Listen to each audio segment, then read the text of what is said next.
C Joseph Vijay எனும் நான்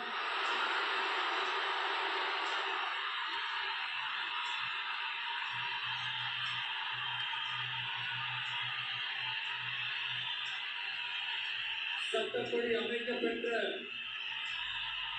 இந்திய அரசியல் அமைப்பின்பால் உண்மையான நம்பிக்கையும் மாறா பற்றும் கொண்டிருப்பேன் என்றும் இந்திய நாட்டின் ஒப்பில்லாத முழு முதல் ஆட்சியையும் ஒருமையையும் நிலை நிறுத்துவேன் என்றும் தமிழ்நாட்டு அரசின் முதலமைச்சராக உண்மையாகவும் உளச்சான்றின்படியும் என் கடமைகளை நிறைவேற்றுவேன் என்றும் அரசியல் அமைப்பிற்கும் சட்டத்திற்கும் இணங்க அச்சமும் ஒருதலை சார்பும் இன்றி விருப்பு வெறுப்பை விலக்கி பலதரப்பட்ட மக்கள் அனைவருக்கும் நேர்மையானதை செய்வேன் என்றும் ஆண்டவன் மீது ஆணையிட்டு